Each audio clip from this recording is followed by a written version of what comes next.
انسان کی زندگی میں جو چیزیں اسے بہت زیادہ نقصان دیتی ہیں اور بہت پیچھے چھوڑ دیتی ہیں، دنیاوی معاملات سے لے کر روحانی، اخلاقی، قلبی اور قرب الہی کے معاملات تک کو جو چیزیں نقصان پہنچاتی ہیں، ان میں ایک بڑی چیز غفلت ہے۔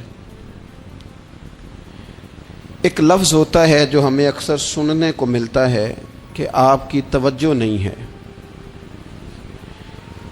یہ ڈھیر سارے لوگوں کا مطالبہ ہوتا ہے، اہل خانہ بھی مطالبہ کرتے ہیں، کئی موقع پر والدین بھی مطالبہ کرتے ہیں، غرباء بھی مطالبہ کرتے ہیں کہ امیروں کی ہماری طرف توجہ نہیں ہے۔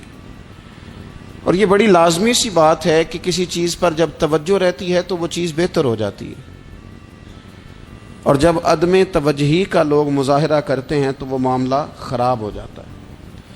یہ جو عدم توجہ ہے اسی کو غفلت کہتے ہیں، اور جب انسان کے مزاج پر غفلت طاری ہوتی ہے اور غفلت اس پر پوری طرح غلبہ کر لیتی ہے تو پھر اس کی زرخیز زمین کو وہ بنجر کرتی ہے۔ غفلت انسانی دل کے لیے بڑی نقصان دہ چیز ہے اور انتہائی تکلیف اور ضرر کا باعث ہے۔ دلوں پر جو قحط نازل ہوتا ہے، قحط، ویران ہو جاتے ہیں دل، اور جو دلوں پر خشکی نازل ہوتی ہے کہ طبیعتیں خشک ہو جاتی ہیں، یہ غفلت کی وجہ سے ہوتی ہے۔ جو لوگ غافل ہو جاتے ہیں نا، اپنے معاملات کا دھیان نہیں رکھتے، دیکھیں نا، آپ کو کھانا کھاتے بھی غافل نہیں ہونا چاہیے۔ اگر کھانا بھی غیر معتدل کھا لیا جائے تو وہ انسان کی طبیعت کے لیے باعث ضرر بن جاتا ہے، نقصان کا باعث بنتا ہے۔ بات کرتے ہوئے بھی غافل نہیں ہونا چاہیے، کئی دفعہ جملے ایسے نکل جاتے ہیں جو انسان کے لیے پھر شرمندگی کا باعث بنتے ہیں۔ انسان کو غافل ہو کر کوئی کام نہیں کرنا چاہیے، غافل ہو کر، مدہوش اور بے ہوش ہو کر نہیں۔ غفلت دل کو ویران کرتی ہے، طبیعت میں خشکی لاتی ہے۔ غافل کبھی نہ بنے۔ قرآن مجید فرقان حمید نے ارشاد فرمایا کہ اقترب للناس حسابہم، فرمایا لوگوں کے حساب کا وقت قریب آ گیا، وہم فی غفلت معرضون، اور وہ ابھی بھی غفلت میں منہ پھیرے ہوئے ہیں۔ ٹائم آ گیا حساب دینے کا، لیکن وہ ابھی بھی غافل ہیں۔ ہمارے جو زیادہ تر نقصان زندگی میں ہوئے ہیں وہ صرف ہماری غفلت کی وجہ سے ہوئے ہیں۔ ہم نے چیزوں پر توجہ نہیں دی، چیزیں گڑبڑ ہو گئیں۔ جس آدمی نے پھول لگائے ہوں، پھل لگائے ہوں، کھیتی لگائی ہو، وہ دانہ ڈال کے پانی دے کے فارغ نہیں ہو سکتا، اسے توجہ کرنی پڑتی ہے۔ اور کسی نے کہا تھا مالی جیندے ہون تو پھر بوٹے سوکدے نہیں، اگر موجود ہونا ان کو سینچنے والا، رکھوالی کرنے والا، تو پھر ان کی جڑیں کبھی خشک نہیں ہوا کرتی۔ ہماری جو غفلتیں ہیں یہ بڑی ضرر کا باعث ہیں، نقصان کا باعث، اور مجبوری معاف ہوتی ہے، غفلت معاف نہیں ہوتی۔ اسکول میں پڑھتے تھے، مدرسے میں پڑھتے تھے، تو ایک مجبوری ہو گئی جی، خدا نہ خواستہ گھر میں کوئی پریشانی ہو گئی تو اساتذہ اس پر سزا نہیں دیتے۔ کوئی خوشی کا موقع ہے گھر میں، فیملی میں کسی کی شادی ہے، اساتذہ اس پر سزا نہیں دیتے۔ لیکن اگر کبھی پتہ چلتا تھا نا کہ یہ گھر سے تو آیا تھا لیکن مدرسے نہیں آیا، یہ اسکول نہیں آیا، رستے میں غافل ہو گیا، تو یہ بات خوفناک تھی۔ یہ قابل سزا جرم تھا کہ تو غافل ہو گیا اپنی پڑھائی سے، تو گھر سے آیا اور یہاں نہیں آیا۔ غفلت قابل سزا ہوتی ہے، مجبوری کی معافی ہوتی ہے۔ ہمارا آج کل جو مسئلہ ہے وہ غفلت کا ہے۔ ڈھیر سارے لوگ ہیں، سمجھدار بھی ہیں، سیانے بھی ہیں، معاملہ فہم بھی ہیں، باشعور بھی ہیں، تعلیم کی ڈگریاں بھی رکھتے ہیں، لیکن اگر ان کی زندگیوں کی تکلیفوں کو دیکھا جائے اور بے آباد روح کو دیکھا جائے اور سجدوں سے ان کی دوری کو دیکھا جائے تو ایک ہی بات سمجھ میں آتی ہے کہ پتہ سارا ہے لیکن لے ڈوبی ہے غفلت، توجہ نہیں کی۔ لائق بچہ بھی نالائق ترین زندگی گزارتا ہے، اس لیے کہ اس کے لائق ہونے کے ساتھ ساتھ اس کا توجہ کرنا بھی تو ضروری ہے نا۔